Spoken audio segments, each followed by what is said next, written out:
Episode 1931-1935. Apakah kamu mengerti sekarang? Suara kehendak leluhur terdengar di lautan jiwa Yun Ce sekali lagi, tapi rasanya seperti seumur hidup. Dia tidak memberikan respon bahkan setelah waktu yang lama berlalu. Laut jiwa Yun Ce begitu sunyi seolah-olah dia telah mati. Xia Qingyue adalah artefak takdir. Itu selalu masalah waktu sebelum dia menemukan kebenaran tentang dirinya sendiri. Adapun kamu, afinitas kamu dengan ketiadaan akan tumbuh saat kamu mengolah manual surga yang menentang dunia, tetapi kamu tidak akan pernah bisa melampaui ketiadaan leluhur. Oleh karena itu, mimpi sesekali adalah yang paling bisa kamu lihat dari kebenaran. Petik 2. Meski begitu, kamu hanya akan memperlakukan mimpi apa adanya, mimpi, kamu tidak akan menganggapnya sebagai kebenaran. Petik 2. Dengan kata lain, bahkan dengan penguasaannya saat ini atas hukum kehampaan, dia tidak akan pernah menemukan kebenaran sendiri.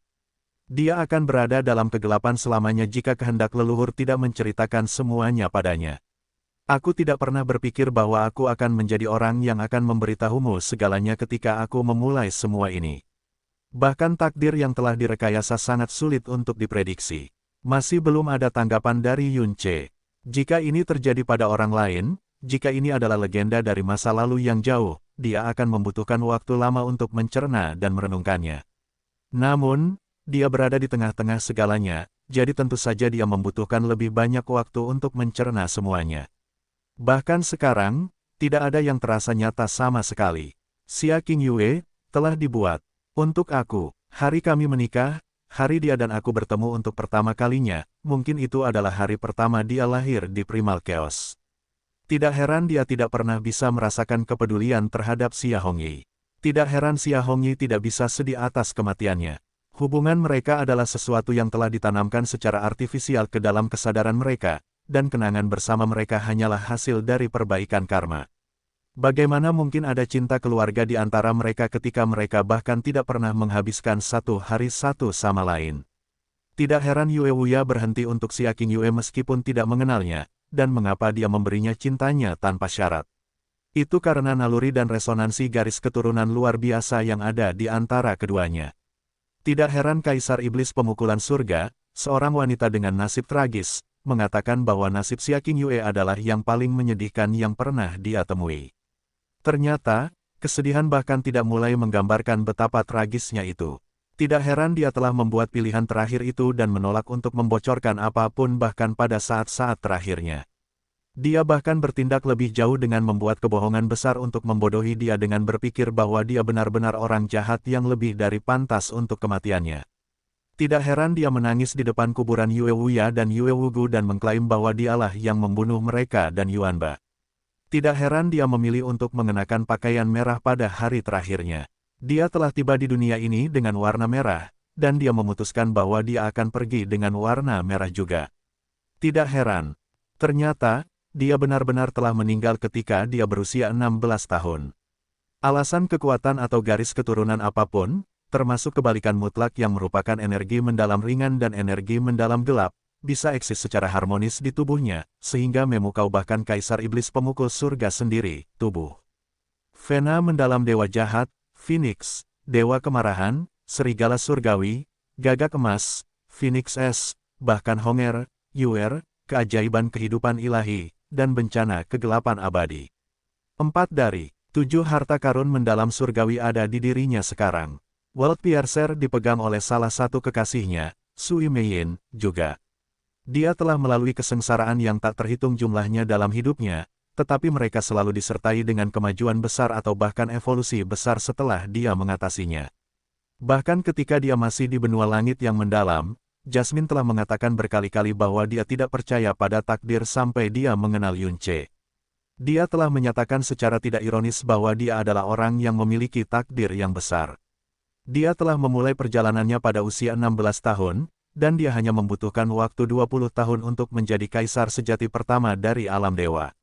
16 tahun pertama hidupnya benar-benar biasa, tetapi 2 dekade yang datang setelah hari pernikahannya dipenuhi dengan peluang dan kekayaan besar yang bahkan tidak berani diimpikan oleh orang lain dalam 1000 kehidupan. Ternyata, takdir benar-benar ada di dunia ini.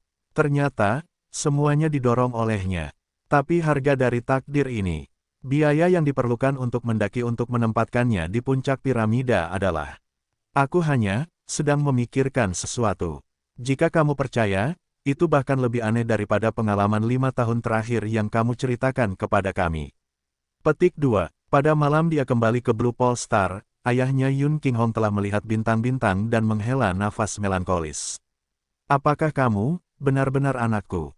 Kamu adalah putraku dan Yurou, dan darah kami mengalir di nadimu. Dunia mungkin terbalik, tetapi itu adalah satu fakta yang tidak akan pernah berubah. Namun, aku tidak pernah mengenal dunia yang bernama alam dewa, tetapi mengetahui bahwa seseorang dari dunia itu dapat mengubah seluruh bintang kutub biru menjadi debu dengan lambaian tangan mereka. Aku tidak ragu bahwa mereka adalah semacam eksistensi yang aku pada dasarnya tidak mengerti. Bahkan, aku mungkin tidak akan pernah memahaminya selama aku hidup. Tapi kamu, dari saat kamu meninggalkan dunia ini, hingga saat kamu menjadi kaisar dari semua hal di alam semesta, itu bahkan belum 2 dekade. Yun Qinghong memejamkan matanya sebentar. Aku hanya bertanya-tanya, apakah aku, Yun Qinghong, benar-benar mampu menabur putra sepertimu? Takdir, cakrawala, dan batas seseorang seringkali ditentukan oleh garis keturunan dan kelahiran mereka. Itu adalah fakta yang kejam tetapi tidak dapat diubah.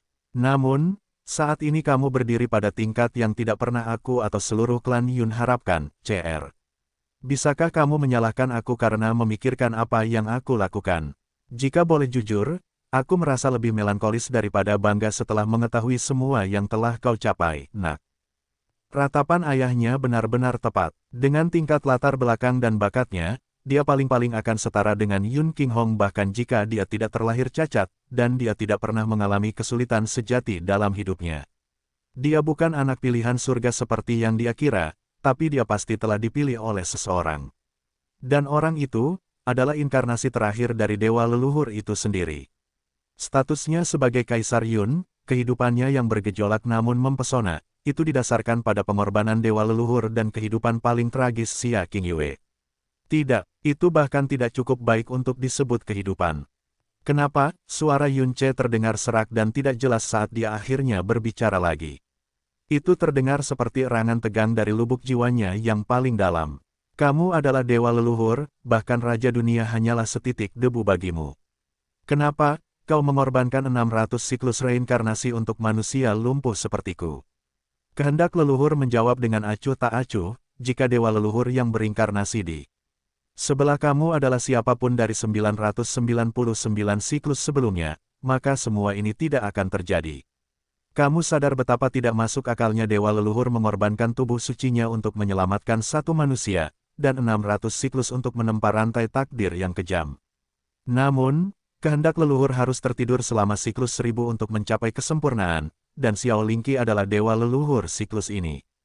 Kehendaknya adalah kehendak utama dewa leluhur, sedangkan keinginanku dianggap asing karena aku terbangun sebelum waktunya sebelum keinginan kita dapat sepenuhnya menyatu.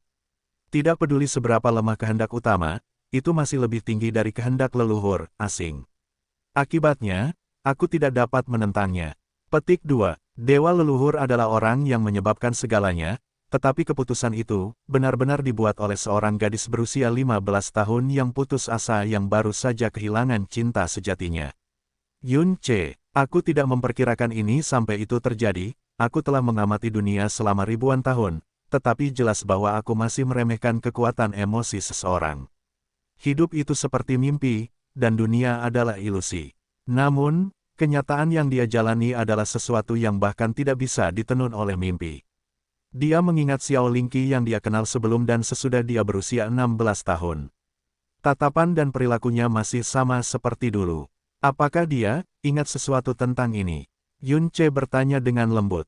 Tidak. Jawab The Ancestral Will langsung. Dia menolak semua tentangku. Dalam kehidupan ini, aku hanya ingin menjadi Xiao Lingqi dan Xiao Lingqi saja. Dia tidak ingin apapun mengotori identitas dan perasaannya sampai dia mencapai akhir dari kehidupan alaminya. Itulah mengapa ingatannya dibalik seperti kematianmu dibalik ketika roda waktu diputar kembali. Lagi, ini adalah pilihannya, dan aku hanya bisa mematuhinya. Aku seharusnya kembali tidur dan menunggu siklusku berikutnya setelah semuanya selesai, tapi aku penasaran dengan hasil rantai takdir yang aku buat secara pribadi dan akhir artefak takdirmu dan artefak takdir.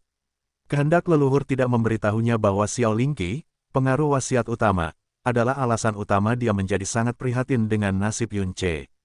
Oleh karena itu, aku tetap terjaga dan menjelajahi alam semesta seperti yang aku lakukan sebelumnya sambil mengamati kehidupan kamu dan Xia Qingyue. Namun, itu juga menyebabkan Xiao Lingqi sesekali mengalami ingatan aku sebagai ilusi atau mimpi.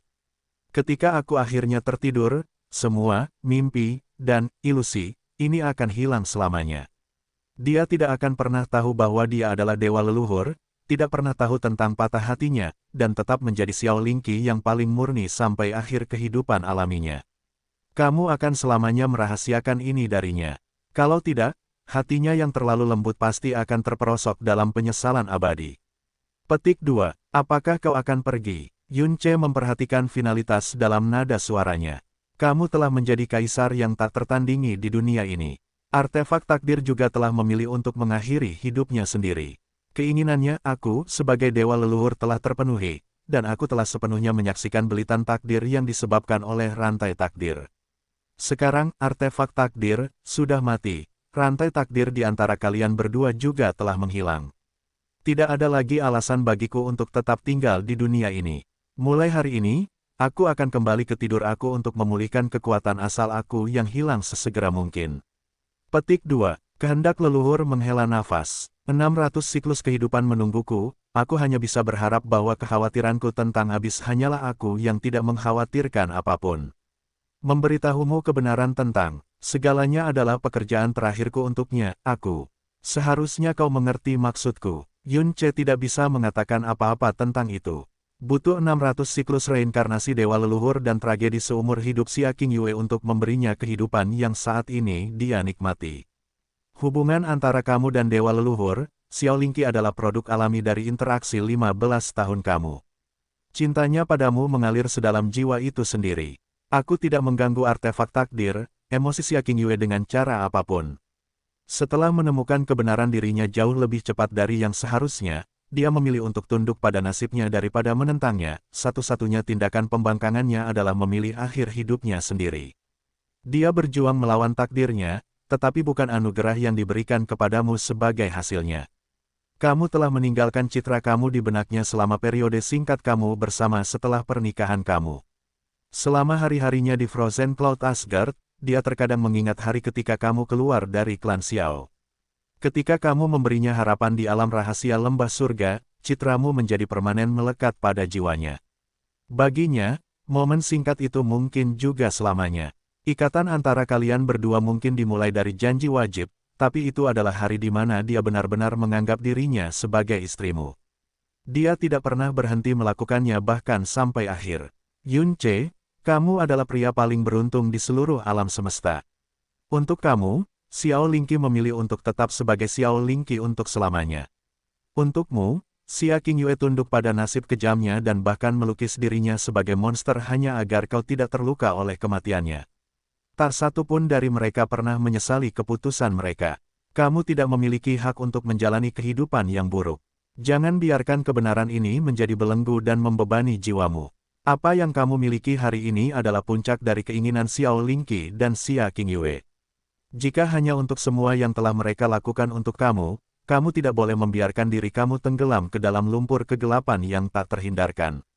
Ketika kamu telah menumpahkan semua air mata, kesedihan dan rasa bersalah, tolong sapa Xiao Lingqi, wanita yang selamanya akan menunggumu untuk kembali ke rumah, dengan senyum hangat, dan pikirkan Xiao Qingyue, wanita yang nasibnya terikat padamu, dengan sayang, demi mereka dan semua orang yang mencintaimu, kamu bisa melakukannya, bukan? Dunia laut jiwa mulai bergetar hebat. Kata-kata perpisahan kehendak leluhur membekas di setiap sudut jiwanya dan menghancurkan bendungan yang telah menahan emosinya yang bergejolak sepenuhnya. Kalau begitu, ini dia. Selamat tinggal, Yun Ce. Saat suara kehendak leluhur semakin menjauh, dia berkata untuk terakhir kalinya dengan suara yang sangat lembut. Semoga kamu dan inkarnasi aku menikmati kedamaian abadi. Ketika dunia laut jiwa memudar sepenuhnya, Yun Ce akhirnya menangis di bukit yang sunyi. Kekhawatiran terakhirnya teratasi, kehendak leluhur akhirnya mematikan dirinya dan kembali tidur. Tepat sebelum dia benar-benar menghilang, jejak kebingungan melintas di kesadarannya. Dia ingat retakan yang muncul tiba-tiba setelah Xia Qingyue jatuh ke Abyss of Nothingness. Rantai takdir antara Yun Ce dan Xia Qingyue telah dibentuk menggunakan cermin samsara sebagai medianya. Rantai takdir telah menghilang ketika Xiao Qingyue meninggal. Tidak ada yang tidak wajar tentang itu. Namun, retakan pada cermin samsara itu hampir seolah-olah rantai takdir telah dipatahkan oleh semacam kekuatan asing, dan pukulan balik yang dihasilkan telah menyebabkan retakan pada cermin samsara. Jika itu benar, apa yang terjadi di Primal Chaos di dalam Abyss? Apa hal terberat di dunia ini? Bagi Yun Ce, itu adalah hutang cinta yang tidak akan pernah bisa dibayar lunas. Xia Qingyue telah memberinya seluruh hidupnya dan hanya meninggalkan penyesalan yang tak terbatas, rasa bersalah, kesedihan, keburukan, dan cermin perunggu tua untuk dirinya sendiri. Yun Ce memegang cermin perunggu dengan lembut saat air matanya memercik ke permukaannya. Secara realistis, menyentuh cermin perunggu adalah yang paling intim yang bisa dia lakukan dengannya sekarang. Jika dia masih ingin memeluknya, dia hanya bisa melakukannya dalam mimpinya, sekarang dan selamanya. Dia dulu sangat menghargai cermin perunggu sehingga dia memakainya di lehernya siang dan malam. Namun, itu kemudian menjadi pengingat konstan tentang esensinya dan kebenaran kejam di baliknya. Meski begitu, dia mungkin berharap Jin Yue tidak mematuhi perintahnya saat dia mempercayakan benda itu padanya untuk dihancurkan. Dia adalah wanita yang cerdas, dan dia tahu Jin Yue seperti punggung tangannya. Nasibnya menyakitinya dan memenuhinya dengan kebencian, tetapi itu masih satu-satunya kenang-kenangan dari mendiang ibunya.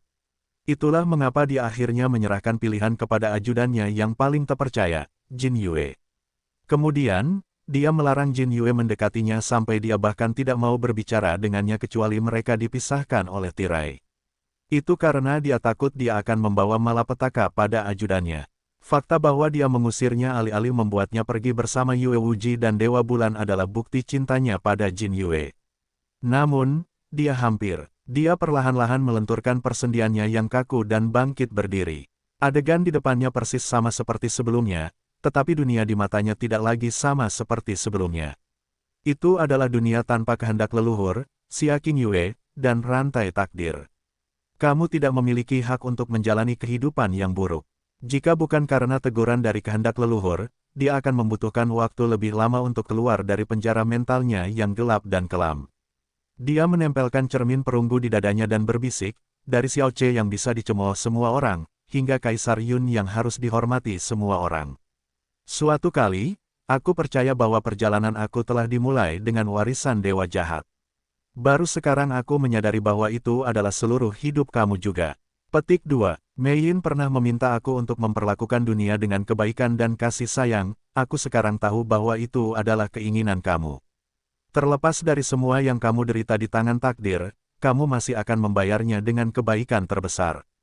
Petik 2. Awasi aku, Qingyue, aku berjanji akan menjalani hidupku sebaik mungkin, hidup lebih baik dari semua orang di alam semesta ini, dan yang terpenting, melindungi dunia yang pernah menyatukan takdir kita dan menjadikan kita suami dan istri. Bertahun-tahun kemudian, ketika Kaisar Yun dipuja sebagai keyakinan abadi setiap makhluk hidup, ketika tidak ada seorang pun dari alam terendah hingga raja tertinggi akan membiarkan fitnah sekecil apapun pada dirinya, tidak ada yang tahu bahwa tindakannya didorong oleh ini, janji abadinya pada Xia Qingyue. Ruang bergeser, dan Yun Ce muncul di depan Ciwu Yao, Qianye Yinger, Sui Meiyin, dan Mu Suanyin. Dia menatap para wanita yang terkejut yang telah mengawasinya selama ini, tersenyum tipis kepada mereka dan berbicara dengan suara serak tapi hangat, maaf karena membuat kalian semua khawatir lagi. Aku punya mimpi yang panjang, aku pikir aku mengerti mengapa mimpi aku begitu gelap sekarang. Itu karena seseorang mencuri semua cahaya dalam mimpi dan memantulkannya ke dalam kenyataan aku. Mereka terus melakukannya bahkan setelah dunia mereka menyerah pada kegelapan abadi. Itulah sebabnya, dia membuka tangannya lebar-lebar, aku tidak lagi berhak mengecewakan seberkas cahaya yang ada di dunia ini. Kata-katanya yang lembut menghantam hati mereka seperti palu dan perlahan mencairkan tekanan berat dan kekhawatiran yang mereka pegang sampai sekarang. Kakak Yun Ce, Sui Meiyin melompat ke pelukan Yun Ce dan menangis sepuasnya. Dia sudah terlalu sering menangis dalam beberapa hari terakhir, dan itu hanya memperburuk beban dan rasa sakit di hatinya setiap kali dia menyerah pada dorongan hati. Tapi tidak lagi. Akhirnya, dia bisa menangis lega alih-alih kesakitan. Yun Che memegang Mei Yin dengan erat. Dia sudah menanggung terlalu banyak demi dia selama beberapa tahun terakhir. Mulai sekarang, dia tidak akan membiarkannya menyembunyikan rasa sakit yang menyayat jiwa di balik senyumnya lagi. Dia tiba-tiba memandang Qi Wuyao dan bertanya, bisakah seorang kaisar memiliki dua permaisuri, Wuyao? Terkejut melintas di wajah Qi Wuyao, tetapi dia dengan cepat tersenyum dan menjawab, jika kamu adalah kaisar lain, maka ada banyak hal yang harus kamu pertimbangkan sebelum membuat keputusan seperti itu. Tapi kamu bukan kaisar lain, kan? Apapun keinginan kamu, kamu hanya perlu menginginkannya untuk melihatnya selesai. Petik 2. Yun Che bisa saja membuat keputusan tanpa meminta pendapatnya, tapi dia tetap melakukannya karena dia menghormatinya dan menjaga perasaannya. Dia mengerti itu. Kamu ingin menjadikan Xia Qingyue ratumu. Mu Xuanyin memotong untuk mengejar dengan cara yang paling langsung mungkin. Ya, Yun Che mengangguk. Apa yang aku berutang padanya tidak akan pernah dilunasi. Aku hanya bisa, meskipun dia telah kembali ke keadaan tenang beberapa saat yang lalu, tusukan ringan pada lukanya masih membuatnya sakit sampai mati lemas. Dia menggelengkan kepalanya untuk menenangkan dirinya sebelum melanjutkan, ketika dia dan aku menikah di Floating Cloud City, kami mengadakan pesta, upacara, restu dari para tetua, dan setengah kota sebagai saksi kami. Setiap langkah upacara pernikahan, mengawal mempelai wanita, melintasi Anglo, ritual berlutut ke langit dan bumi, dan mengikat rambut kami, juga dilakukan dengan baik. Kami tanpa ragu adalah suami dan istri dalam segala hal. Pernyataan cerai aku saat itu, hanya aku yang menumpahkan darah aku untuk melampiaskan emosi aku. Itu tidak mengikuti kebiasaan atau mematuhi hukum, jadi itu sama sekali tidak efektif. Petik 2. Selain itu, nama kami masih tertulis dalam catatan pernikahan Floating Cloud City. Karena itu, kami selalu menjadi suami dan istri. Bahkan sebelum dia menyadari kebenarannya, dia tidak pernah meminta siapapun untuk menghapus namanya dan nama Xia Qingyue dari catatan pernikahan Floating Cloud City, hampir seolah-olah dia telah benar-benar melupakannya sampai sekarang. Jadi ya, aku ingin secara anumerta menganugerahkannya sebagai permaisuriku. Dimengerti, Qi Wuyao hanya mengucapkan satu kata, tapi tidak ada keraguan sama sekali. Juga, dia melanjutkan, aku ingin mengganti nama kerajaan kaisar masa depan kita sebagai. Apakah Cloud Moon Realm terdengar baik-baik saja untukmu? Qi Wuyao yang tersenyum menyuarakan pikirannya seolah dia bisa membaca pikirannya. Yun Che jelas melakukan segala daya untuk menebus kesalahan masa lalu. Orang bahkan mungkin mengatakan bahwa keputusannya dibuat tanpa berpikir. Namun, Xia Qingyue telah pergi untuk selamanya. Tidak peduli berapa banyak dia mencoba untuk menebusnya, itu semua kosong dan tidak berarti. Tiba-tiba, Qianye Yinger yang pendiam berbalik dan jatuh tanpa suara ke tanah. Namun, sebuah tangan menangkap pergelangan tangannya dengan kuat sebelum dia bisa melakukannya. Matanya bergetar melawan keinginannya. Satu-satunya orang yang bisa menangkapnya tanpa memicu insting pertahanannya sama sekali, adalah Yun Che. Kemana kamu pergi? Suara Yun Che terdengar di belakangnya. Tidak ada cukup emosi dalam suaranya baginya untuk mengidentifikasi perasaannya saat ini. Dia menjawab tanpa berbalik, kamu mungkin tidak ingin melihatku sekarang. Ayo temukan aku di alam dewa kerajaan Brahma ketika kamu siap. Petik 2. Qianye Yinger adalah wanita yang sangat sombong. Dia telah mencoba untuk menjaga suaranya tetap acuh tak acuh dan bermartabat. Namun, sedikit getaran masih berhasil menyelinap ke suaranya. Cengkeraman di pergelangan tangannya sedikit mengendur, tapi Yun Che tidak melepaskannya. Sebaliknya, dia berbicara dengan suara yang luar biasa hangat dan lembut. Jika dia adalah bulan yang memberiku cahaya saat aku tenggelam dalam kegelapan. Kalau begitu kamu adalah bayangan yang tidak pernah meninggalkan sisiku bahkan di saat-saat tergelapku, setelah semua yang kita lalui bersama.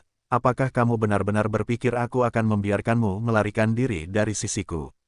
Qianye Yinger membeku, dan matanya tiba-tiba menjadi sangat kabur. Ingat apa yang aku katakan tentang masa depan, saat kita masih berada di wilayah ilahi utara. Dia berkata lembut sambil menatap satu sisi wajah dan rambut emasnya. Aku tidak pernah melupakannya, dan kamu juga tidak. Qi Wuyao, Mu Xuanyin. Qianye Yinger tidak memberinya jawaban. Angin sepoi-sepoi yang sama sekali tidak dingin menyapu tubuh mereka, tetapi dia mulai gemetar lebih keras, dan lebih keras, itu tidak akan berhenti tidak peduli apa. Masih belum melepaskan kiannya Yinger, Yun Ce menepuk punggung Sui Meiyin sekali sebelum berbisik, bawa aku ke tempat itu, Meiyin. Qianying, kamu harus ikut dengan kami juga.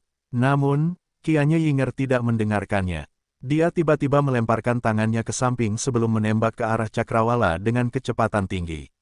Dia tidak pernah berbalik karena dia tidak ingin Yun Ce melihat wajahnya. Sui Meiyin adalah gadis yang cerdas. Dia segera tahu di mana Yun Ce merujuk meskipun dia tidak jelas tentang hal itu. MN, dia menjawab dengan lembut sebelum memanggil World Piercer. Kilatan merah samar kemudian, keduanya menghilang ke udara tipis. Mu Suanyin dan Chi Wuyao saling bertukar pandang. Dia telah berubah, kata Mu Suanyin sambil menghela nafas, tapi itu jelas diwarnai dengan kelegaan.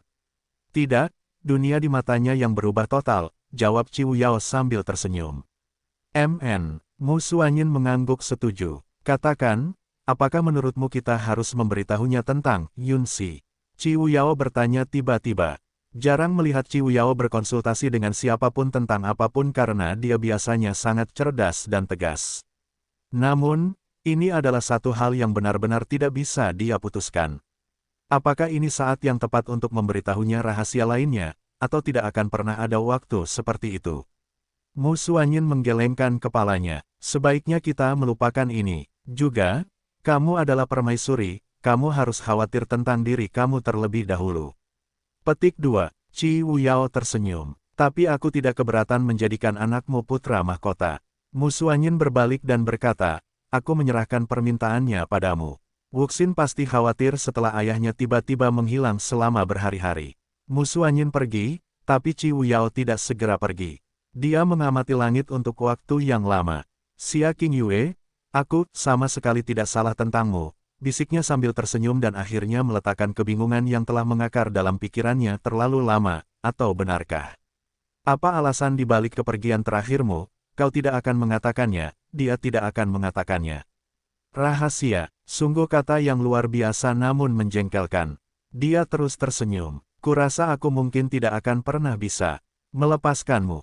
Di sudut yang jauh dari wilayah ilahi selatan, Yun Ce dan Sui Meiyin muncul di hadapan penghalang yang ditempa menggunakan kekuatan ilahi spasial World Piercer sebagai dasarnya, dan kekuatan bulan tersembunyi alam dewa bulan yang unik sebagai pendukung. Meskipun itu hanya lapisan tipis, sangat sulit untuk menyembunyikan aura yang tersembunyi di balik penghalang.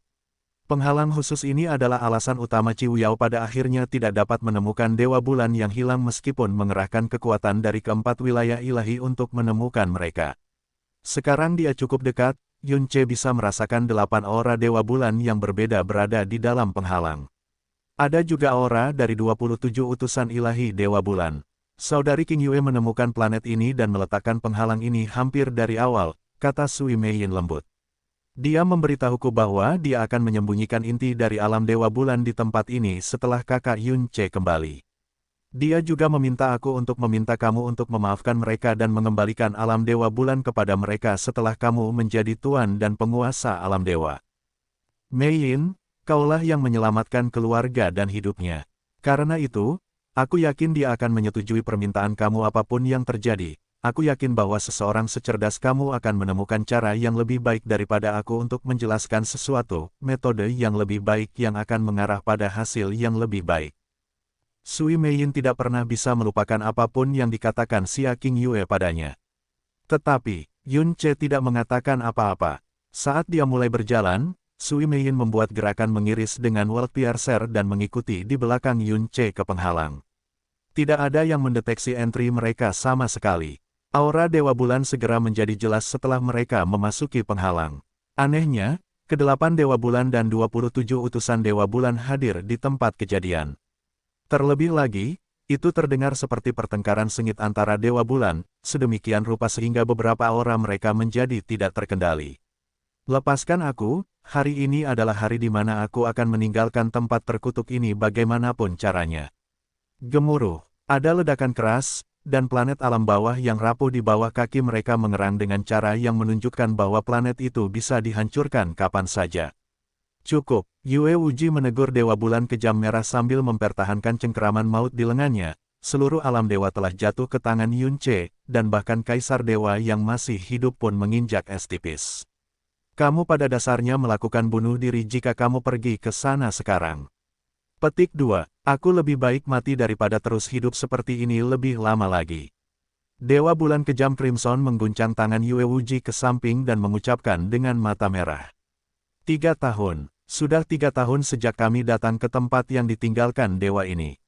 Apakah kamu tahu bagaimana perasaanku selama 3 tahun terakhir?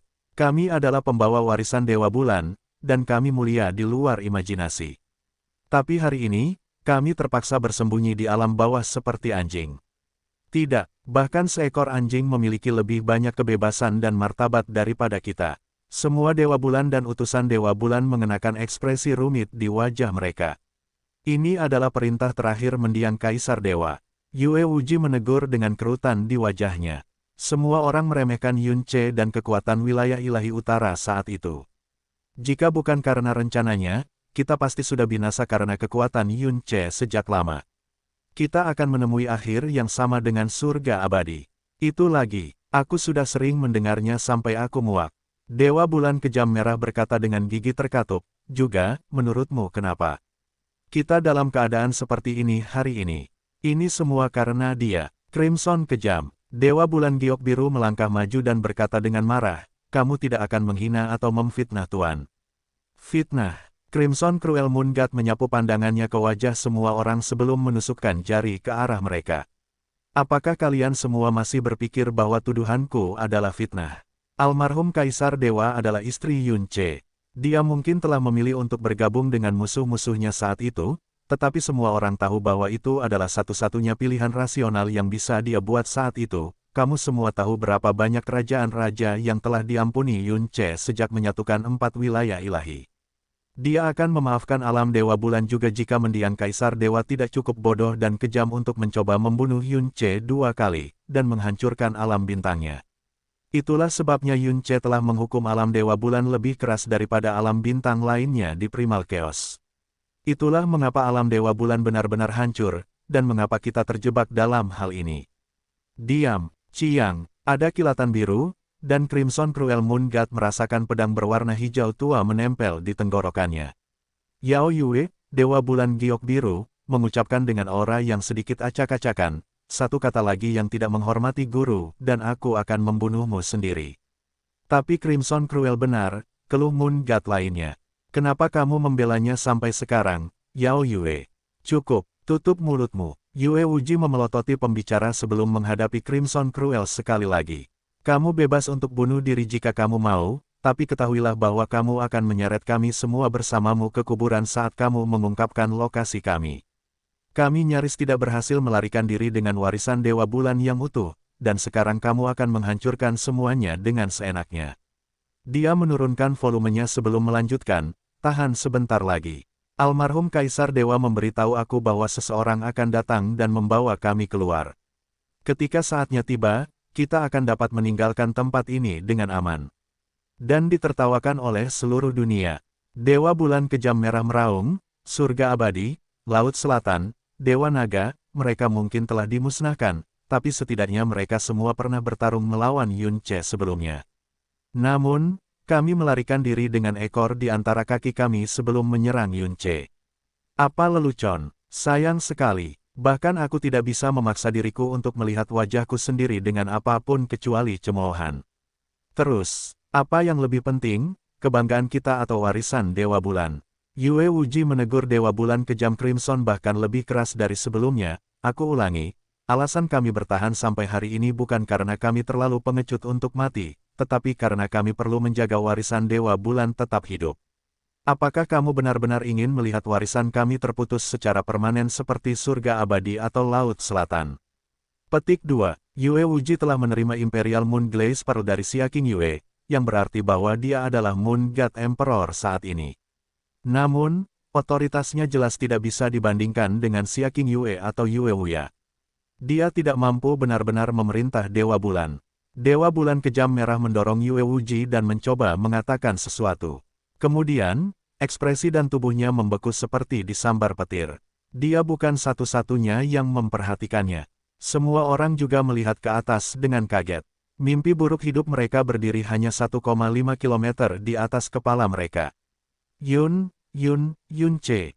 Dewa Bulan segera memanggil kekuatan mereka. Kebencian apapun yang mereka pegang terhadap satu sama lain segera disingkirkan saat mereka berdiri bersama sebagai satu. Namun, mereka masih tidak bisa menahan gemetar seolah-olah mereka telah tenggelam di neraka yang paling dingin. Berdiri di garis depan kelompok itu, Yue Wuji mengepalkan jarinya cukup kuat untuk mematahkannya. Mengetahui seberapa dalam Yun Ce membenci alam Dewa Bulan, dia sudah bisa membayangkan skenario terburuk di mata pikirannya. Yun Ce memperhatikan mereka satu persatu. Dia bisa merasakan ketakutan mereka, keputusasaan mereka yang semakin besar dan tekad mereka yang suram untuk berjuang sampai akhir yang pahit. Yue Wuji, Yun Ce memulai, mutiara berkilau bulan kekaisaran masih bersamamu, kan? Yue Wuji menggertakkan giginya dan menandingi mata Yun Ce tanpa memberikan satu inci pun. Jadi bagaimana jika itu? Seluruh dunia mungkin ada di telapak tangan kamu sekarang, tetapi ini adalah satu hal yang tidak akan kamu miliki. Kami akan hidup dan mati bersama dengan Imperial Moon Glaze Pearl. Mutiara berkilau bulan kekaisaran milik Dewa Bulan, aku tidak akan mengambilnya dari kamu. Aku juga tidak akan membiarkan siapapun mengambilnya dari kamu. Yun Ce melihat ke bawah dari atas, tapi dia memastikan untuk sedikit meringankan nada suaranya. Petik 2 tanda tanya petik 2. Apapun yang Yue Wuji atau Dewa Bulan di belakangnya harapkan untuk dikatakan oleh Yun Ce, jelas bukan ini. Aku datang ke sini hari ini untuk mengajukan permintaan, lanjut Yun Ce. Keheranan di mata Dewa Bulan semakin besar ketika mereka mendengar Yun Ce menggunakan kata permintaan. Aku tidak bisa memulihkan alam Dewa Bulan yang telah aku hancurkan, jadi aku hanya bisa membangun yang baru dan berharap itu cukup. Aku akan membutuhkan bantuan kalian semua untuk melakukan ini. Tidak ada niat membunuh atau tekanan iblis yang menghancurkan jiwa. Hanya ada kata-kata yang mereka tidak percaya mereka dengar sama sekali. Yue Wuji menggelengkan kepalanya seolah membangunkan dirinya sendiri sebelum bertanya, apa maksudmu dengan itu? Aku telah memutuskan untuk secara anumerta menganugerahkan Xia King Yue gelar permaisuri aku. Meskipun itu, Yun Ce menarik napas ringan sebelum mengerutkan alisnya. Alam Dewa Bulan adalah keterikatan terbesarnya, aku akan melakukan segalanya dengan kekuatan aku dan memanfaatkan setiap sumber daya yang dapat digunakan untuk mengembalikan alam Dewa Bulan ke kejayaannya sebelumnya. Jika kamu bersedia membantu aku, maka datanglah ke kota Kaisar Yun dalam waktu setengah bulan. Petik 2. Bola mata Yue Wuji tampak seperti akan keluar dari rongganya. Dia menjadi diam seperti patung. Lama setelah Yun Ce dan Sui Meiyin pergi, Dewa Bulan masih belum bisa mendapatkan kembali seluruh kemampuan pikiran mereka. Apa yang sebenarnya terjadi padamu selama beberapa hari terakhir, kakak Yun Ce? Setelah mereka kembali ke alam dewa, Sui Meiyin menatap Yun Ce dari atas ke bawah sambil memegang lengannya. Aku tidak bisa tidak merasa seperti kamu telah berubah entah bagaimana. Yun Ce menggelengkan kepalanya sambil tersenyum, aku tidak ingin berbohong kepada kamu, jadi aku hanya akan mengatakannya seperti ini, mungkin terlihat seperti aku hanya duduk di bukit itu dan tidak melakukan apa-apa selama beberapa hari terakhir, tetapi aku benar-benar mengalaminya, pengalaman yang paling luar biasa sepanjang hidup aku. Sangat sulit dipercaya bahwa tidak ada yang akan mempercayai aku bahkan jika aku mengatakan yang sebenarnya kepada mereka. Petik 2. Sui Meiyin semakin terkejut. Tapi aku tidak bisa memberitahumu apa itu. Ternyata, memang ada rahasia yang tidak bisa kamu ungkapkan kepada siapapun di dunia ini. Dia tidak pernah bisa mengungkapkan rahasia Dewa Leluhur. Tiba-tiba, Yun Ce mengalihkan pandangannya dan berhenti. Itu karena dia telah merasakan Xia Yuanba. Mereka berada di alam bintang tengah wilayah ilahi selatan yang disebut alam 9 wajah. Dua praktisi mendalam realem asal ilahi saat ini sedang melakukan pertempuran di atas platform yang sangat besar. Salah satunya tidak lain adalah Xia Yuanba. Xia Yuanba telah berkembang pesat sejak dia memasuki alam dewa. Dia sekarang adalah praktisi tingkat 6 Divine Origin Realm yang mendalam, dan tidak jauh dari memasuki level 7 Divine Origin Realm. Namun, lawannya adalah praktisi mendalam realem asal ilahi tingkat 8 yang sebenarnya. Biasanya, pertempuran antara praktisi mendalam realem asal ilahi tidak layak ditonton di dunia bintang tengah. Namun, pemandangan Xia Yuanba akan berhadapan dengan lawan dua tingkat di atasnya telah menyebabkan darah para penonton mendidih tidak seperti sebelumnya. Raungan Xia Yuanba terdengar seperti binatang yang haus darah. Berkali-kali dia terjatuh ke tanah, tetapi lagi dan lagi dia bangkit untuk menantang lawannya lagi. Tubuhnya dipenuhi luka, tetapi kekuatan yang mengalir di tubuhnya nyaris tidak menunjukkan tanda-tanda melemah sama sekali. Seolah-olah dia tidak akan pernah kehabisan energi. Pada awalnya, lawan Xia Yuanba meremehkannya karena dia dua tingkat lebih lemah. Kemudahan itu berangsur-angsur berubah menjadi keseriusan, dan kemudian dari keseriusan menjadi ketakutan. Gemuruh, Xia Yuanba meraung lagi dan menyerang lawannya sekali lagi. Bentrokan kekuatan menghasilkan gemuruh yang hampir tidak seharusnya dimiliki oleh praktisi alam asal ilahi, dan untuk pertama kalinya, orang yang diterbangkan bukanlah Xia Yuanba, tetapi lawannya yang dominan selama ini. Bang! Setelah lawannya jatuh ke tanah, dia tidak segera bangkit kembali. Sebaliknya, dia mundur dari Yuanba di pantatnya, melambaikan tangannya berulang kali dan berkata, "Berhenti, berhenti. Aku kehilangan. Kamu monster sialan." Petik 2. Raungan penonton memenuhi udara, dan Xia Yuanba akhirnya berlutut. Meski begitu, tidak ada yang menyembunyikan kilatan gembira di matanya. Sangat bagus. Tetua yang bertanggung jawab atas pemilihan itu mengangguk. Xia Yuanba, kamu tidak perlu berpartisipasi dalam tes eliminasi terakhir lagi. Sembuhkan lukamu dan bersiaplah untuk bergabung dengan pengadilan ke-22 dalam 3 hari. Tidak ada yang keberatan dengan keputusan ini. Untuk bertarung dengan praktisi mendalam realem asal ilahi tingkat 8 sebagai praktisi mendalam alam asal ilahi tingkat 6 sampai mereka kehilangan keinginan untuk bertarung, siapapun bisa melihat bahwa Xia Yuanba adalah seorang jenius yang tak tertandingi. Tidak, Xia Yuanba baru saja akan memberikan tanggapannya ketika sebuah suara rendah dan bermartabat berbicara. Semua suara di sekitarnya menghilang menjadi keheningan total, dan bahkan para tetua sedikit membungkuk dan berteriak ketakutan, "Kami menyapa Raja Kerajaan yang Agung." Ini adalah tes seleksi murid luar. Mengatakan bahwa mereka tidak mengharapkan perhatian Raja Kerajaan Besar adalah pernyataan yang meremehkan. Vena ilahi Kaisar Tirani adalah keajaiban dari surga sendiri. Seperti aku akan membiarkan dia terbuang sia-sia di tanganmu. Suaranya semakin dingin. Xia Yuanba, kamu tidak akan bergabung dengan pelataran luar. Sebaliknya, temui aku di aula dalam 3 hari. Petik 2. Berdengung. Semua orang merasa seperti sejuta petir baru saja meletus di samping telinga mereka. Arti Raja Kerajaan jelas. Dia akan mengambil Xia Yuanba sebagai murid langsungnya. Itu adalah mimpi yang bahkan tidak berani diimpikan oleh sebagian besar praktisi mendalam yang hadir di tempat kejadian. Di peron, Xia Yuanba perlahan mengangkat kepalanya dan berkata dengan bangga, "Junior Xia Yuanba mematuhi perintah Raja Kerajaan Besar." Tinggi di langit, Yun Ce menyaksikan seluruh pemandangan sambil merasakan semua jenis emosi. Ketika dia pertama kali memasuki alam dewa, dia juga telah memasuki sekte alam bintang tengah dan menjadi murid langsung Raja Kerajaan. Setelah Xia Yuanba kembali ke ruangnya untuk berkultivasi dan memulihkan diri, Yun Ce menyelinap masuk dan muncul di hadapannya. Setelah kejutan awal berlalu, Xia Yuanba melompat berdiri dan membuka tangannya lebar-lebar untuk menyambut Yun Ce dengan gembira. Namun, dia berhenti setelah baru saja mengambil langkah pertama, dan senyumnya menjadi jauh lebih tertahan dari sebelumnya. "Bro, apakah kamu melihat semuanya?" Hehehe. Dia akan memanggil Yun Ce sebagai saudara ipar, sampai pikirannya terperangkap di mulutnya. Dia tahu bahwa dia tidak akan pernah bisa memanggil Yun Ce seperti itu lagi setelah mengetahui kebenaran. "Yuanba," Yun Ce memperhatikan temannya dengan perasaan yang kompleks. "Aku memiliki sumber daya terbaik di seluruh dunia. Aku dapat menempatkan kamu di kerajaan manapun yang kamu sukai. Apakah kamu yakin kamu tidak ingin aku melakukannya? Kami membicarakan hal ini. Kali ini, aku ingin bergantung pada kekuatanku sendiri." Xia Yuanba tertawa kecil. "Aku tidak tahu dari mana sifat keras kepalaku berasal, tapi aku hanya merasa bahwa aku tidak harus terus bergantung pada kakak. Maksudku kamu seperti ketika kita masih muda. Kalau tidak, suatu hari aku mungkin bahkan tidak punya hak untuk melihat punggung kamu lagi." Petik 2. Yun Ce mengalihkan pandangannya sedikit dari senyum Xia Yuanba. Dia tidak tahu bahwa dia pernah memiliki bakat terbesar di alam semesta. Seandainya Xia Yuanba mengungkapkan hubungannya dengan Yun Ce, Raja Kerajaan Tengah yang menyatakan bahwa dia akan mengambilnya sebagai murid langsungnya beberapa saat yang lalu akan langsung mengencingi celananya. Namun dia tidak melakukannya. Ini adalah dunia baru dan titik awal baru.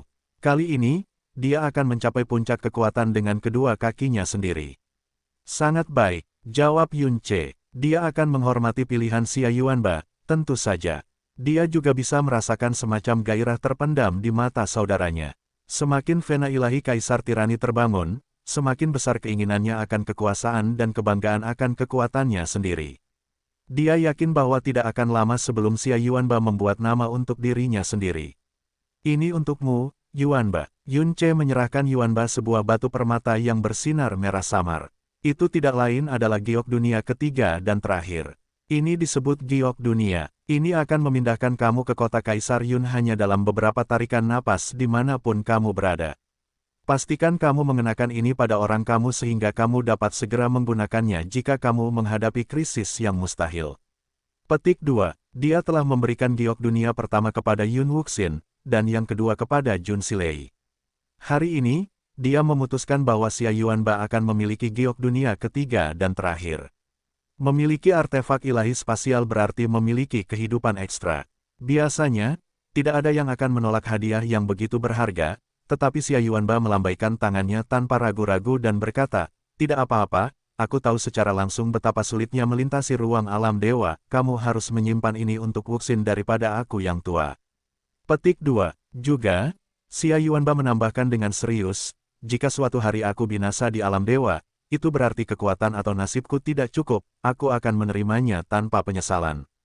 Petik 2. Namun kali ini, Yun Ce tidak menghargai pilihan Xia Yuanba. Dia menempelkan Walt Jade ke pinggang Xia Yuanba dengan energinya yang dalam. "Yuanba, aku tahu setiap langkah yang kamu ambil mulai sekarang tidak akan takut dan jujur pada dirimu sendiri, tapi aku masih berharap kamu akan menghargai hidupmu sendiri. Aku tidak akan pernah bisa tenang jika sesuatu terjadi padamu." Xia Yuanba membuka mulutnya, tapi dia akhirnya tidak menolak Walt Jade untuk kedua kalinya. Yun Ce lalu berkata sambil tersenyum, "Satu hal lagi.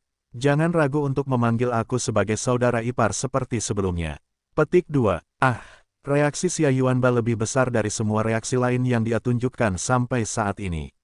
Benarkah? Apakah itu berarti kamu tidak membenci kakakku seperti sebelumnya, kakak ipar?" Membenci. Yun Ce membuang muka lagi dan tertawa pahit. "Aku tidak berhak membencinya. Aku tidak akan pernah punya hak untuk membencinya." Petik 2 tanda tanya petik 2. Xia Yuanba sama sekali tidak mengerti apa yang dikatakan Yun Ce. Dia telah mempelajari kebenaran dari segalanya selama dia tinggal di alam dewa. Lagi pula, praktis tidak ada orang yang belum pernah mendengar nama Xia Qingyue. Dia mengetahui bahwa saudara perempuannya adalah Kaisar Dewa Bulan, bahwa dia telah mencoba untuk membunuh Yun Ce dengan tangannya sendiri lebih dari sekali, dan bahwa dia melangkah lebih jauh dengan menghancurkan bintang kutub biru. Tentu saja, dia juga mengetahui bahwa Yun Ce adalah orang yang akhirnya mengakhiri hidupnya. Alasan dia tidak menyebut Yun Ce sebagai saudara ipar hari ini bukan karena dia merasa enggan atau karena dia membencinya atas pembunuhan saudara perempuannya, bukan sama sekali. Itu karena dia memikirkan semua siksaan yang telah dialami Yun Ce selama beberapa tahun terakhir, dan percaya bahwa dia tidak punya hak untuk memanggilnya saudara iparnya lagi. Apa yang dia tinggalkan bukanlah kebencian, tetapi hutang yang tidak akan pernah bisa aku bayar. Ada terlalu banyak hal yang tidak bisa dia katakan tanpa menumpahkan kacang sepenuhnya, jadi dia hanya menepuk pundak Xia Yuanba dan berkata, "Apapun yang kamu lakukan, selalu ingat untuk memperlakukan dirimu dengan baik, Yuanba. Ingat, kamu tidak berutang apapun kepada siapapun, tetapi dunia ini berutang segalanya kepada kamu." Petik 2. Yun Ce pergi setelah mengatakan itu. Untuk waktu yang lama, Xia Yuanba berdiri di tempat dia linglung, bingung, dan dengan rasa lega yang memenuhi matanya yang ganas dengan air mata. Yun Ce belum menjelaskan semuanya, tapi dia sudah mengatakan cukup untuk Xia Yuanba untuk mengetahui bahwa kakak perempuannya bukanlah penjahat kejam dan tanpa ampun yang diklaim semua orang. Beban berat dan rasa bersalah yang selama ini duduk di hatinya menguap menjadi apa-apa. Benua langit yang mendalam, kota awan terapung. Itu adalah pagi yang damai seperti biasa di kediaman Xiao. Xiao Lingqi sedang melipat beberapa pakaian dalam diam. Pakaiannya sudah tua, dan beberapa di antaranya rusak. Namun, tidak ada setitik debu pun yang terlihat di kain. Yun Che telah mengenakan pakaian ini ketika dia masih muda. Jelas, Yun Che telah melampaui mereka sejak lama, tetapi Xiao Lingqi tidak akan pernah bisa membuangnya. Bahkan, dia sering mengeluarkannya dari lemari dan merapikannya. Itu karena Yun Che yang memakainya adalah miliknya dan hanya miliknya. Hari ini, dia berdiri di puncak dunia sebagai Kaisar Yun, makhluk yang tidak membutuhkan perlindungannya juga tidak mampu menemaninya sepanjang waktu seperti sebelumnya. Sejak dia membawa Yun Wuxin ke alam dewa, sudah hampir setahun sejak mereka bertemu. Tiba-tiba, dia menghentikan apa yang dia lakukan dan melihat ke belakang. Di sana Yun Che mengawasinya dengan cinta yang dalam di matanya dari pintu masuk. Yang dia tahu, dia bisa saja berdiri di sana untuk waktu yang sangat lama. Che kecil, hanya itu yang berhasil dia katakan sebelum dia berjalan ke arahnya dan menekan kepalanya dengan lembut ke dadanya. Ah, Xiao Lingqi mengeluarkan jeritan kecil kejutan sebelum bersantai di pelukan. Sambil melingkarkan lengannya di punggungnya, dia bertanya, "Kamu kembali, apakah perjalananmu di alam dewa dengan Wuxin sudah berakhir?" "Belum," jawab Yun Che. Dia menutup matanya sambil memeluknya. Erat-erat. Apakah sesuatu terjadi selama perjalananmu?" Xiao Lingqi bertanya dengan prihatin. Yun Che menggelengkan kepalanya. "Tidak, aku hanya tiba-tiba merindukanmu, jadi aku kembali untuk menemuimu." Xiao Ling menjawab dengan lembut tanpa mengajukan pertanyaan apapun. "Dunia benar-benar tempat yang tak terduga, kamu tidak akan pernah bisa menebak, kejutan menyenangkan, seperti apa yang mungkin diberikannya kepada kamu setiap saat. Siapa yang mengira bahwa wanita dalam pelukannya, bibi kecilnya, dan teman masa kecilnya akan menjadi inkarnasi dari dewa leluhur itu sendiri? Siapa yang mengira bahwa dewa leluhur akan pergi sejauh ini untuk merusak tubuhnya sendiri hanya untuk membuat hidupnya lebih baik? Ini mungkin satu-satunya hal paling konyol yang pernah terjadi sejak penciptaan Primal Chaos." Dia merasa tidak ada kata yang bisa dia ucapkan yang cocok dengan momen ini. Dia hanya bisa memeluknya lebih erat dan lebih erat lagi. Sekarang setelah kehendak leluhur tertidur, dia tidak akan memiliki mimpi itu atau mengetahui bahwa dia benar-benar dewa leluhur lagi.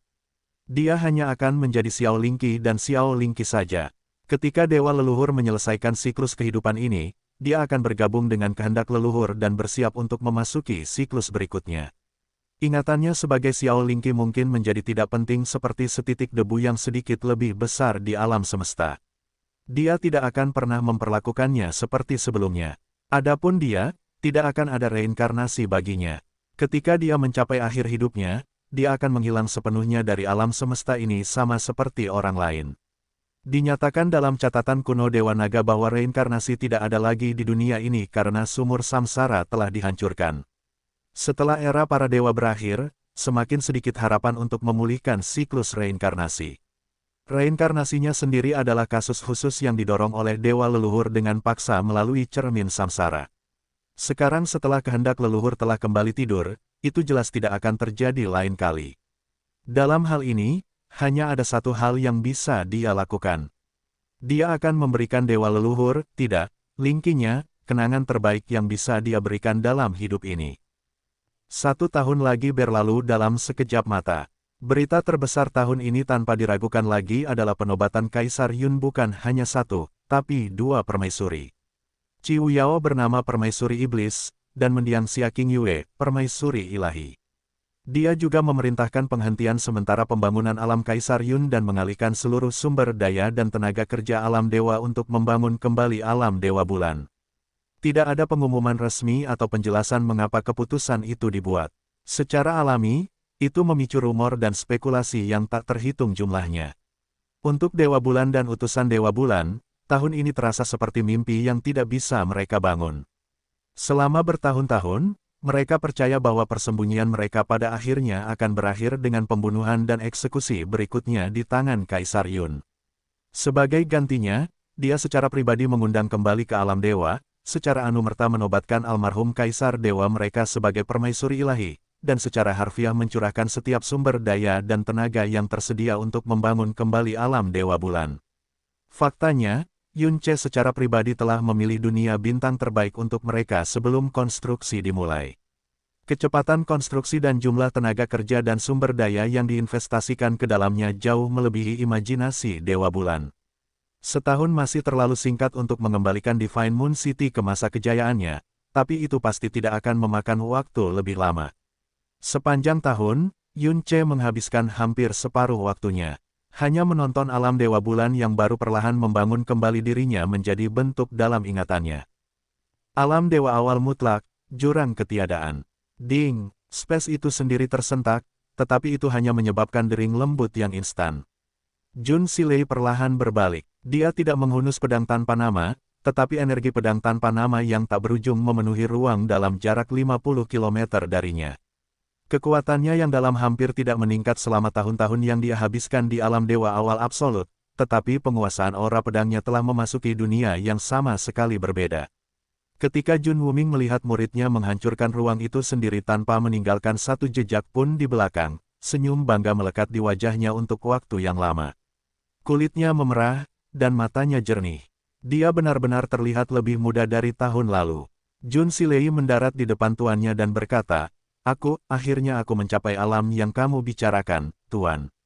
Hehe, Jun Wuming berkata setelah tertawa kecil, hanya butuh 3.000 tahun atau lebih bagimu untuk mencapai dunia ini, yang jauh lebih baik daripada tuanmu saat itu. Layer, ini adalah keberuntungan terbesar dalam hidupku untuk memilikimu sebagai muridku. Petik 2. Tidak, Tuan, merupakan keberuntungan terbesar aku untuk bertemu dengan kamu, kata Jun Silei sambil bersujud di depan Jun Wuming. Aku terus mengatakan ini, tetapi aku benar-benar tidak memiliki penyesalan yang tersisa dalam hidup ini. Aku hanya bisa menawarkan sejuta terima kasih kepada surga karena memberi aku waktu untuk melihat ini dengan mata kepala sendiri. Jeda kemudian, dia melanjutkan tanpa kehilangan senyumnya, sekarang, saatnya kita akhirnya saling mengucapkan selamat tinggal. Petik 2 tanda seru petik 2. Jun Silei segera mendongak dengan air mata di matanya. Jun Wuming mengangkat kedua tangannya. Tidak hanya kulitnya terlihat seperti baru, mereka juga ditutupi oleh semacam cahaya kristal. Detik berikutnya, pedang yang akan dia curahkan sepanjang hidupnya untuk mengasah mulai mengalir keluar dari tubuhnya. Dia sepertinya tahu bahwa dia akan menghilang dari dunia ini. Tidak perlu sedih, Layer. Tuanmu akan meninggalkan dunia ini tanpa penyesalan. Jun Wuming berkata sambil tersenyum, terima kasih telah menemani lelaki tua yang sekarat ini selama beberapa tahun terakhir. Ketika aku pergi, kamu akhirnya akan dapat mencari kehidupan yang kamu inginkan, mengejarnya seperti kamu mengejar pedang, Layer. Pastikan untuk menyala terang dan gigih agar tidak meninggalkan penyesalan dalam hidup kamu sendiri. Jun Silei hampir tidak bisa membentuk kata-kata pada saat ini. Murid ini harus mematuhi ajaran tuannya. Pada saat inilah embusan angin menyapu mereka. Itu adalah fenomena yang mustahil mengingat mereka berada di tepi abyss of nothingness. Namun, Jun Silei terlalu terperosok dalam kesedihan untuk menyadarinya. Namun, angin yang tidak biasa tidak memudar. Itu terus tumbuh lebih kuat dan lebih kuat sampai ruang itu sendiri mulai bergetar hebat. Jun Silei akhirnya tersadar dari kesedihannya dan mendongak dengan bingung. Petir dan matanya yang dipenuhi pedang melihat retakan spasial tipis muncul di mana-mana. Petik 2 tanda seru tanda tanya petik 2. Ekspresi damai Jun Wuming berubah menjadi khawatir juga. Gemuruh. Gemuruh, distorsi spasial yang tidak wajar hanya berlangsung beberapa napas. Alih-alih mereda, itu diikuti oleh ledakan spasial yang mengerikan. Bagaimana ini mungkin? Ini adalah alam Dewa Awal Absolut, ruang di sebelah jurang ketiadaan. Penglihatan mereka terdistorsi, tetapi itu bukan karena mata mereka tiba-tiba memutuskan untuk berhenti berfungsi dengan baik. Itu adalah retakan spasial yang tiba-tiba menyebar dengan kecepatan yang tidak terkendali. Fenomena seperti ini biasanya terjadi hanya ketika Kaisar Dewa saling bertarung. Pada saat inilah Jun Silei akhirnya menyadari bahwa perubahan mendadak telah dimulai dari tempat terakhir yang dia harapkan, jurang ketiadaan itu sendiri. Terbang, Jun Wuming menangis memperingatkan. Jun Silei tersentak dari linglungnya, membawa Jun Wuming bersamanya dan meluncur ke kejauhan dengan kecepatan tinggi.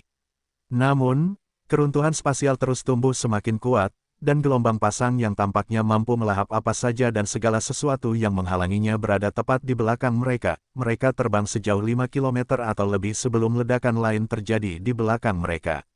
Akhirnya, ruang yang retak itu hancur total, dan semua yang ada di dalamnya hancur berkeping-keping.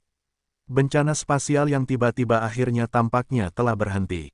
Ledakan spasial dan gejolak berikutnya dengan cepat mereda juga. Masih shock, Jin Silei melambat dan melihat ke belakang. Dia melihat cahaya mendalam yang aneh menembak ke langit dan menembus langit putih keabu-abuan dari alam dewa awal absolut. Cahaya itu sendiri cukup aneh, tetapi yang lebih aneh lagi adalah fakta bahwa cahaya itu berasal dari Abyss of Nothingness yang seharusnya mengubah segalanya menjadi ketiadaan. Apa itu? Jun Silei bergumam tanpa sadar. Jun Wuming perlahan berbalik juga, namun matanya tidak tertuju pada cahaya yang dalam, tetapi debu tebal dan ruang yang masih bergetar di sekitar Abyss of Nothingness. Debu berangsur-angsur mengendap, dan jarak pandang meningkat. Beberapa bayangan perlahan bangkit berdiri. Di mana, suara seorang pria parubaya serak bercampur dengan sedikit rasa sakit dan gentar bergema. Di mana ini? Hehehe, seorang pria lain tertawa kecil. Aku tidak berpikir kita akan hidup melalui itu, tapi itu masih gagal. Sialan, kapan kita akan terbebas dari debu abisal terkutuk ini? Ya. Suara itu berhenti, dan semua sosok membeku seolah waktu itu sendiri telah berhenti. Kemudian, mereka mulai menggigil dan berteriak sekencang-kencangnya. Itu bukan debu abisal. Bukan debu abisal, bukan debu ABYSSAL. Teriakan tiba-tiba itu benar-benar menyebabkan Jun Silei pingsan sesaat. Telinganya langsung tuli, dan isi perutnya bergejolak sampai dia merasa ingin muntah darah. Gemuruh, orang yang berdiri di garis depan melambaikan tangannya dan menyebarkan debu di sekitar kelompoknya, langsung mengungkapkan 7 orang. Ketujuh orang itu adalah wajah yang tidak dikenal. Mereka semua membawa berbagai tingkat cedera, tetapi bukannya kesakitan, mereka malah menunjukkan ekspresi kegembiraan dan kegembiraan yang luar biasa. Adapun aura mereka, Jun Wuming benar-benar beberapa saat lagi dari akhir hidupnya. Segera, pikirannya akan menguap menjadi apa-apa. Namun saat ini, pupil matanya benar-benar mengerut. Dia tampak seperti sedang menahan kejutan terbesar dalam 50.000 tahun hidupnya. Kami berhasil, kami berhasil. Tidak ada debu abisal di sini, tidak ada debu abisal. Haha, hahaha, hahaha. Sekali lagi, tawa gila itu mengguncang Jun Silei dengan keras dan mengancam akan menjatuhkannya dari langit. Pergi, pergi sekarang. Jun Wuming mendesak dengan suara gemetar, tetapi jiwa Jun Silei terlalu terguncang untuk mendengar tuannya. Faktanya, bukan hanya jiwanya yang bergetar. Dunia itu sendiri sedikit bergetar. Aura kegelisahan secara bertahap menyelimuti seluruh alam dewa awal mutlak. Tuan Ksatria, kita harus mengirimkan surat wasiat kita sekarang sebelum lorong ditutup. Kita perlu memberitahu para pendeta bahwa kita telah berhasil. Tuan Ksatria adalah seorang pria tinggi dan berotot yang mengenakan baju besi lembut berwarna abu-abu. Matanya sangat cekung, tetapi kilatan dingin di matanya hanya bisa digambarkan sebagai menakutkan. Tidak seperti yang lain, dia hampir tidak terluka sama sekali. Aku tidak perlu kamu mengingatkan aku itu, kata pria itu sambil mengamati sekelilingnya perlahan. Pidato dan ekspresinya yang terkontrol dengan sempurna menunjukkan tekad yang sangat dingin dan keras. Aku sudah mengirimkan wasiat aku. Jalan, itu mungkin akan segera ditutup. RUMBLE. Cahaya putih yang menembus jurang dan langit kelabu tiba-tiba runtuh, dan abis ketiadaan akhirnya kembali ke keheningan biasanya. Di permukaan, itu tampak seluas dan tanpa dasar seperti sebelumnya. Namun, hilangnya lorong itu gagal memengaruhi kegembiraan luar biasa orang asing itu sedikitpun.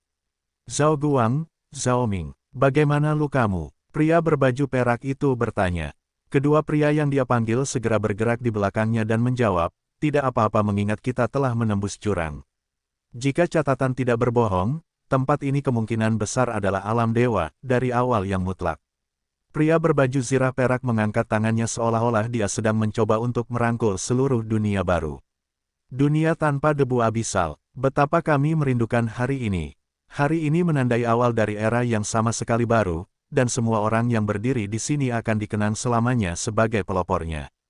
Di masa depan, nama kita akan dicatat dalam buku untuk selama-lamanya. Lebih baik lagi, sepertinya dunia ini benar-benar rapuh seperti yang diklaim oleh orang luar itu. 1. Dia sedikit menekuk jarinya dan melakukan gerakan memotong kecil. Luar biasa, ruang di depannya terbelah dua hampir seolah-olah terbuat dari kertas. Ruang yang rapuh, hukum yang rapuh, dan makhluk yang rapuh. Dia tiba-tiba melirik ke arah Jun Silei dan Jun Wuming. Pada saat itu, tekanan yang sangat besar menekan pada Jun Silei yang terkejut.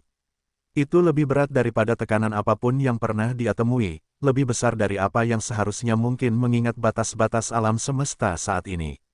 Itu langsung memenuhi ekspresinya dengan rasa sakit dan menjatuhkannya ke lututnya. Dia adalah guru ilahi tingkat menengah dan ahli ilmu pedang.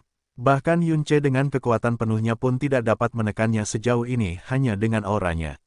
Dia merasa seolah-olah seluruh dunia menekan tubuhnya. Dia merasa serendah semut yang menghadapi gunung dengan ketinggian yang tak terduga. Dia tidak bisa memanggil sedikit pun dari tekadnya, apalagi perlawanan. Jun Silei adalah Master Divine tingkat menengah dan murid Sword Sovereign. Siapa yang bisa percaya atau bahkan membayangkan bahwa ada kekuatan di dunia ini yang bisa membuatnya begitu rendah hati. Berbicara tentang Jun Wuming, dia bisa tetap berdiri meskipun ada tekanan berat di tubuhnya. Namun, harga dari harga dirinya adalah tulang-tulangnya bermunculan dan patah setiap saat. Divine Master Realm, pria bernama Zhao Guang, sedikit menyipitkan matanya. Menurut orang luar, mereka yang berkelana jauh ke alam dewa awal absolut pada dasarnya adalah eksistensi tertinggi di dunia ini. Sepertinya memang begitu. Jun Silei tidak mengerti apa yang mereka bicarakan. Dia mencoba untuk mengumpulkan energi yang dalam dan kemauan pedang melalui kemauan yang tak henti-hentinya, tetapi semua sumsum di tulangnya gemetar ketakutan yang tak terkendali. Siapa? Apakah ini orang-orang ini? Ini kekuatan. Aum. Tiba-tiba, raungan yang memukau dan memukau terdengar dari kejauhan. Langit kelabu sedikit menjadi gelap, dan seekor naga raksasa dengan sayap yang cukup besar untuk menutupi sebagian besar langit itu sendiri muncul. Itu melihat ke bawah pada 7 sosok yang berdiri di depan jurang ketiadaan. Siapa yang berani membahayakan alam dewa awal absolut? Keributan yang memekakkan telinga, ruang runtuh, dan aura yang sangat tidak biasa telah sepenuhnya membuat khawatir Raja Alam. Dewa awal absolut, Kaisar Naga awal absolut. Akibatnya, ia datang untuk menyelidiki keributan itu. Tubuhnya sangat besar, dan tekanannya sebesar langit itu sendiri. Namun, tidak ada satupun dari orang asing yang tampak terkejut dengan penampilannya. Seolah-olah dia sedang menyampaikan mandat surgawi, pria berbaju perak perlahan mengangkat lengannya dan berbicara dengan suara acuh tak acuh tapi sombong, "Nama aku Mo Bei Chen, dan aku adalah ksatria neraka yang melayani Raja Neraka dan Paus, aku juga salah satu perintis yang menembus abis. Kalian bertiga telah diberkati dengan keberuntungan untuk menjadi yang pertama dipanggil ke abis. Sangat beruntung memang. Mulai sekarang, dunia ini akan jatuh di bawah yurisdiksi abis. Sebagai penghuni alam semesta ini, kamu hanya memiliki 2 pilihan.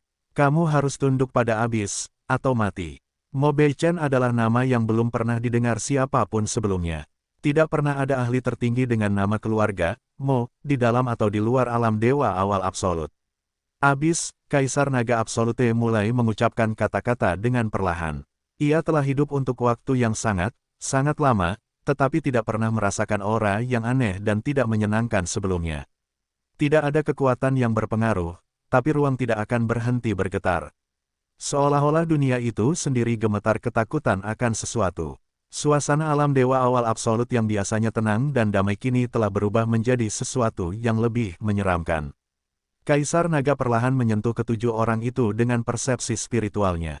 4 praktisi yang mendalam di belakang ditutupi luka dan tampak seolah-olah mereka baru saja selamat dari kematian, tetapi energi mendalam yang mereka pancarkan masih cukup kuat untuk menyetrum seluruh alam dewa.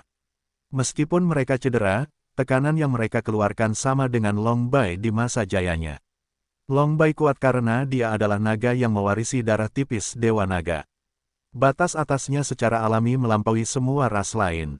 Namun, keempat pria ini hanyalah manusia. Hanya ada satu manusia seperti itu di alam semesta saat ini, dan dia adalah kaisar yang tak tersentuh. Yun, sekarang, 4 orang seperti itu muncul entah dari mana. Adapun 2 orang yang berdiri di depan mereka, jiwa drakoniknya tidak bisa merasakan apa-apa. Jiwanya yang drakonik terhenti seolah-olah telah menemui penghalang yang tidak bisa ditembus. Akhirnya, berdiri di garis depan adalah pria lapis baja perak yang menyebut dirinya Mo Bei Chen. Saat jiwanya melakukan kontak dengan auranya, ia segera menyentak seperti yang kamu bayangkan serangga rendahan yang secara tidak sengaja melakukan kontak dengan ular piton yang melahap surga. Penyelidikan tidak dapat dilakukan lebih dari beberapa napas, tapi itu memenuhi Kaisar Naga Absolute mulai dari begitu banyak keterkejutan sehingga hampir tidak bisa menyatukan jiwanya. Apakah kamu orang luar? Kaisar Naga Awal Absolut melirik Abyss of Nothingness dan segera sampai pada kesimpulan. Ia kemudian mengatakan satu-satunya kata yang bisa diucapkannya, ini bukan dunia milikmu. Kembalilah dari mana kamu berasal, dan dunia ini akan mengingat pilihan damai kamu. Hehehe, hahaha. Mo Beichen tertawa. Itu bukan tawa gila yang memekakkan telinga seperti sebelumnya, tapi itu adalah tawa yang menembus setiap sudut alam dewa awal absolut dan membangunkan makhluk tidur yang tak terhitung jumlahnya. Orang luar, sebaliknya, kami adalah pelancong yang akhirnya kembali ke rumah setelah perjalanan panjang. Dia merentangkan tangannya lagi dan mengulangi gerakan pelukan yang sama dari sebelumnya. Ekspresinya seperti mabuk, dan sedikit rasa sakit yang tak terlukiskan. Dunia tanpa debu abisal, adalah dunia yang murni dan damai.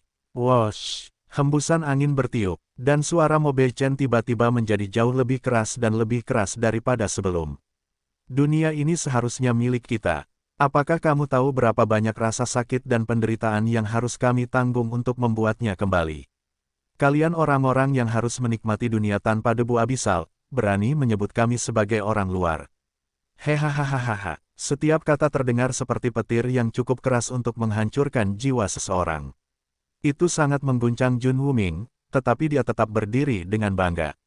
Dia melirik ke samping dan melihat batu giok crimson yang Yun Ce secara pribadi ditempelkan di pinggang Jun Silei. Dia menggerakkan jarinya sedikit, tetapi tidak mampu melepaskan bahkan segumpal energi pedang. Sementara itu, Kaisar Naga dari permulaan mutlak bergoyang tak terkendali seperti terkena angin topan. Tidak dapat mempertahankan ketenangan dan martabatnya lagi, ia bertanya, siapa kamu? Dari mana asal kamu? Apa yang kamu rencanakan? Sangat berisik. Mo Beichen mendongak. Ini adalah dunia yang tidak dapat melahirkan dewa, dan alam guru ilahi adalah langit-langit mutlakmu. Jika aku harus menebak, kamu mungkin adalah kaisar tertinggi, bukan? Hehehehe, sudah saatnya eramu akan segera berakhir. Mulai sekarang, Abyss akan mengambil alih dunia ini. Adapun kamu, Raja Rendahan, izinkan aku memberi kamu kehormatan untuk menjadi korban pertama di era baru. Dia menyerang. Dunia terbalik, dan ruang itu sendiri terbelah seperti laut. ROAR gelombang-gelombang-gelombang-gelombang. Auman yang mengerikan memenuhi udara seketika. Kekuatan pria itu benar-benar memutar tubuh kuat Kaisar Naga dari awal absolut menjadi bentuk yang tak terlukiskan dan menumpahkan darahnya seperti hujan. Lebih buruk lagi adalah suara tulangnya yang patah cukup keras untuk melampaui guntur-guntur dari 9 langit. Sisik naga diwarnai merah dengan cepat. Entah bagaimana, ia mampu berjuang keluar dari pusaran spasial yang telah dipukulnya, tetapi alih-alih melarikan diri, ia menyerang langsung ke 7 sosok yang berkali-kali lebih kecil dari itu, tetapi lebih menakutkan daripada Abyss of Nothingness itu sendiri. Kamu akan menolak. Bibir Mo Beichen melengkung menjadi cibiran yang mengasihani dan mencemooh. Oh manusia yang menyedihkan, bagaimana kamu bisa melupakan sisik dewa yang sebenarnya? Terkubur selamanya dalam perkenanan dewa.